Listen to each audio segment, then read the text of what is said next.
8:12 a.m. local time. Strait of Hormuz. The sea state is low, wind under 8 knots, visibility clean past 9 nautical miles with a thin coastal haze over Keshem Island. A surfaced submarine moves like a contradiction in this waterway, too large to hide, too valuable to ignore.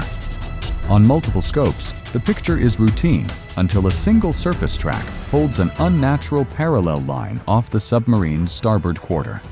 The submarine is USS Georgia, SSGN 729, an Ohio-class guided missile submarine configured for up to 154 Tomahawk missiles and special operations payloads, operating where international law allows in daylight on the surface. 8:13 a.m. Range 6.4 nautical miles to the nearest unidentified contact. The escort screen is present, but not theatrical. A cruiser-grade radar horizon, patrol craft positioned for close-in geometry, and an MH-60R overhead as a moving sensor mast. A surfaced SSGN is not just a platform. It is a message that can be filmed, tracked, and contested. 8:14 a.m. the contact resolves through long-lens optics into a gray patrol ship profile, maintaining course just outside the immediate lane geometry. No flags are readable at this distance. No overt weapons posture is visible. The intent is not announced. Inside the strait, intent is inferred by angles. 8:15 a.m. Range 5.8 nautical miles. USS Monterey, CG-61, carries the high-power surveillance burden, managing the surface picture and coordinating warnings with the smaller units that can maneuver without creating collision risk. The formation is transiting under the doctrine of presence operations, where not deviating is often the first act of control. 8:16 a.m. The Combat Information Center updates CPA continuously. The projected closest point of approach is not yet dangerous, but the patrol ship's line is precise enough to force attention. A deliberate parallel is not navigation, it is surveillance. 8:17 a.m. Range 5.1 nautical miles. Bridge-to-bridge radio hails begin on standard maritime channels, short, formal, recorded. The call is routine in tone because routine creates legal clarity later if the encounter sharpens. No response is received. Silence. 8:18 a.m. The MH-60R maintains a steady orbit, holding altitude as a disciplined compromise between optics resolution and provocation. From overhead, small boat traffic becomes readable as patterns rather than dots. The helo's presence is not escalation by weapon, it is escalate by awareness. 8:19 a.m. Range 4.6 nautical miles. So 2 fast inshore attack craft returns appear near the patrol ship, then 3 more. They are small, quick, and arranged with a familiar logic, not a straight approach, but an offset that suggests a future bracket. The technical element reflects what everyone already understands. The surfaced submarine is the center of gravity. 8:20 a.m. Range 4.0 nautical miles. The escort patrol craft tighten their arcs, not by closing aggressively, but by aligning bearings that reduce the space available for a sudden dash. The orders remain brief. Maintain course, track all contacts, prepare warnings. At this point, the question is simple and clinical. Does the patrol ship intend to shadow, to probe, or to force a reaction worth recording? 8:22 a.m. Range 3.3 nautical miles. The Iranian-associated small craft accelerate first, not the patrol ship. Their closure rates climb above 25 knots, wakes lengthening into white lines that make intent visible even before optics confirm it. The U.S. response stays procedural. Repeated hails, acoustic warnings, documentation. 8:23 a.m. The geometry shifts. The small craft split into 2 groups, one moving forward of the formation's bow sector, the other swinging wide toward the aft quarter, where a surfaced submarine's limited maneuverability becomes a tactical fact. This is not random harassment. It is a controlled attempt to create a moving box around the formation. 8:24 a.m. Range 2.7 nautical miles. The escort screen refuses the trap by refusing to move dramatically. Sudden turns in this environment create collision risk with merchant traffic and with the very small craft creating the problem. Restraint is not passivity. It is seamanship applied as doctrine. 8:25 a.m. The warning cadence escalates without changing tone. Bridge-to-bridge verbal warnings continue. The ship's horn is used as an internationally recognized signal under coal regs. 5 short blasts when a vessel's maneuvering is unsafe. The warnings are not improvised. They are designed to be defensible. 8:26 a.m. Range 2.1 nautical miles. The patrol ship holds its parallel line while 2 FIAC peel off and move toward the formation's opposite side, using the larger ships as visual clutter. The method is documented in prior strait incidents.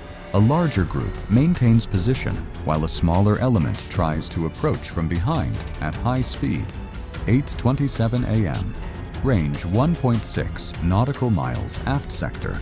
The aft approaching pair increases speed beyond 30 knots.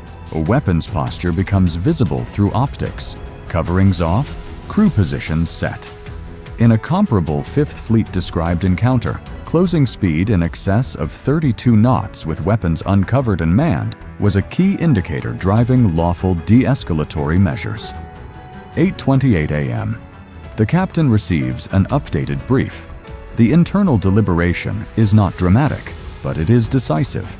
Keep the submarine's track steady. Keep the escorts predictable. Deny the small craft the satisfaction of forcing a course deviation. No chase, no feint, no panic, just cohesion. 8:29 a.m. Range 1.1 nautical miles. The patrol ship's role becomes clearer. It is not the closest threat. It is the observer and controller, maintaining a position where it can film and coordinate while the FIAC attempt the close-in work. From the outside, it looks like simple shadowing, but the split approach tells a different story. 8:30 a.m. Range 0.7 nautical miles aft sector. The U.S. ships intensify warnings with acoustic devices and the ship's horn. The timeline is building toward a known threshold.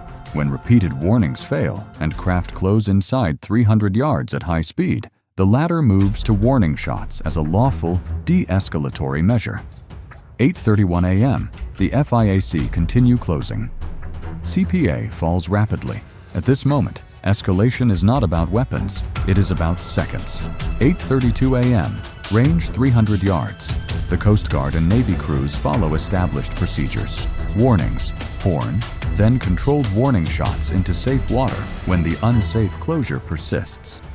In the May 10, 2021 Strait incident, USCGC Maui fired warning shots when 2 IRGCN craft closed within 300 yards, and again at 150 yards after continued non-compliance. By 8:33 a.m., the first burst of warning shots is delivered with measured discipline. The intent is unmistakable and limited. Stop the approach, not punish the boats. The formation does not turn toward the craft. It does not pursue. It continues its transit passage. 8:34 a.m. Range 150 yards. The FIAC still do not comply. A second burst follows, consistent with the documented escalation steps used to de-escalate without entering a destructive engagement. The boats alter course and begin opening distance. 8:35 a.m. Range begins widening, 0.12 nautical miles, then 0.2. The patrol ship maintains parallel motion for a final minute, as if confirming that the approach has been recorded from multiple angles and sensors. The message is not kinetic. It is procedural dominance. 8:36 a.m. The MH-60R's orbit tightens briefly, capturing wake patterns and hull numbers where possible. Overhead surveillance is not a threat by firepower. It is a threat by certainty. 8:38 a.m. Range 1.4 nautical miles. The FIAC regroup near the patrol ship. Their speed drops. Their course turns slightly toward the Iranian coast. The formation's shape loosens, no longer a bracket, more a trailing shadow. A pattern break happens here. The calm returns faster than expected, and that calm is informative. 8:40 a.m. Range 2.9 nautical miles. The U.S. ships continue through the strait without altering mission tempo. That choice is central. The objective is transit, not confrontation. The submarine remains surfaced, precisely because surfacing turns a usually invisible platform into a visible statement of lawful presence. 8:42 a.m. The after-action documentation begins while the tracks are still on the scope.